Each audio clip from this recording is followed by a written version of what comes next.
Light-hearted viewers, welcome to part 2 of our 4-part series, Going Meatless with Christy Middleton, vegan, transforming the way you eat and live. Christy is the Vice President of Business Development at Rebellious Foods, a vegan company producing delicious plant-based chicken. Prior to joining Rebellious, Christy was the Senior Food Policy Director at the Humane Society of the United States, where she and her team collaborated with numerous school boards, universities, colleges, and hospitals, helping them integrate more plant-based dishes into their menus.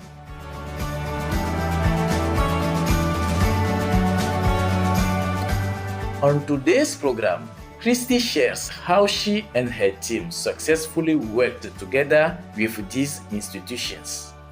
Our role in these programs was basically everything except for preparing the food ourselves. So we would conceptualize what the program could look like. We would provide the education behind why they should add such plant-based options to their menus.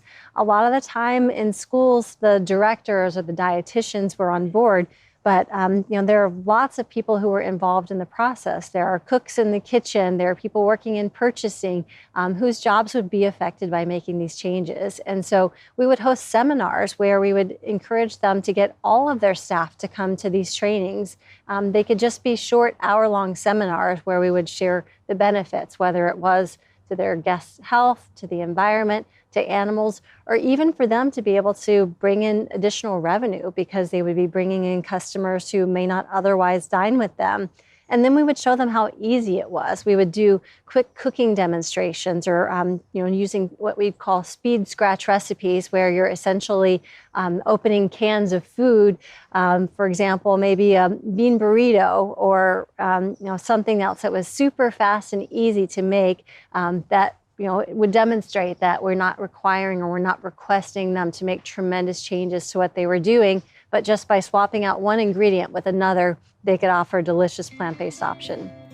Introducing more vegan options into schools in the US has an enormous impact because approximately 30 million meals are served every single day across the nation under the National School Lunch Program.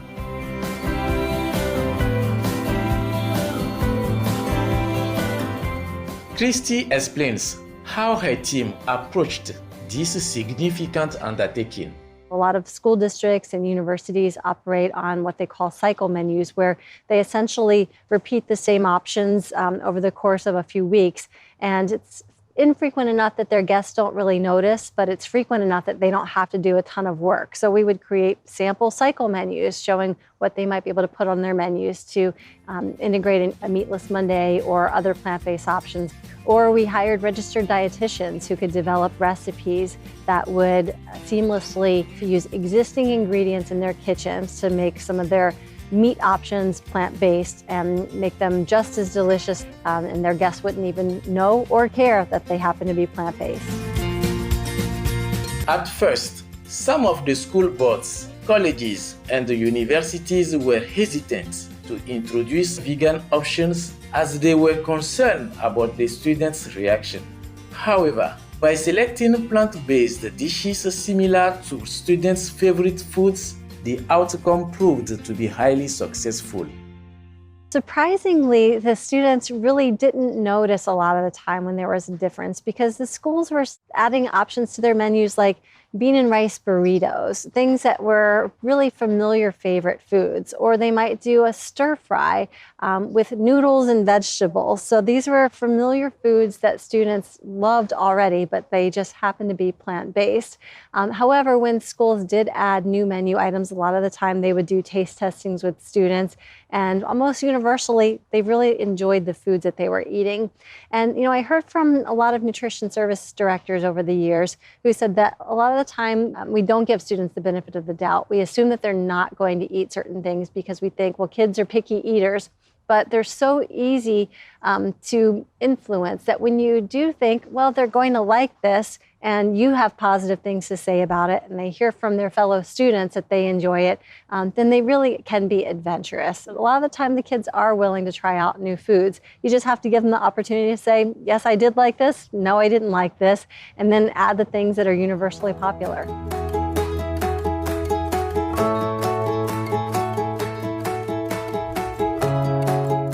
Dozens of cities in the US, including San Francisco, Los Angeles, New York City, and Washington, D.C., are encouraging the plant-based lifestyle through resolutions for Meatless Monday. The drive to get Meatless Monday resolutions passed across the country was spearheaded from an array of different organizations and even individuals. Most cities, if you work with your city council or you reach out to even the mayor sometimes, if you have a well thought out plan and you provide them with the basis of information that they need, you can offer these resolutions. And they're a good way to get the word out to citizens that the city is in support of an initiative that's better for their public's health, that's better for the environment, and even better for business. One of the recommendations in a lot of the resolutions is that restaurants serve more plant-based options on Mondays. Mondays are historically slow days in the restaurant industry because people go out on the weekends and they decide that either they're going to eat leftovers on Mondays or they're going to stay home and cook. But Meatless Monday is a great business incentivization. And so a lot of the resolutions encouraged restaurants to offer specials or meat-free options on Mondays. The support for Meatless Monday is growing rapidly. Many other countries around the globe are joining the campaign. Meatless Monday is now in over 30 countries around the world, so it could be called something a little bit different. There are countries that are calling it Green Monday, for example, in Hong Kong, where meatless didn't necessarily make sense as a literal translation. They decided to call it Green Monday because there was such a big environmental movement, and that's become a very big phenomenon in Hong Kong. In other parts of the world, I've met organizers from South Africa to Israel and Jamaica, as well as France. All of these people around the world who are trying to encourage people to eat meat-free just one day a week. Christy believes that Meatless Monday provides a good stepping stone and helps people shift towards the compassionate, noble vegan lifestyle. I personally am meatless every day. I'm totally vegan, and I would love to see everyone do that. At the same time, I recognize that not everybody is ready to go totally meatless every day, and so I want to encourage and applaud the steps that people take to eat less meat, whether it's just one day a week or every day. Christy believes that the media plays an essential role in expanding veganism. In fact, the success of Meatless Monday is largely due to media support. It's incredibly important to get support from the media to get information out to the world about the success of these programs.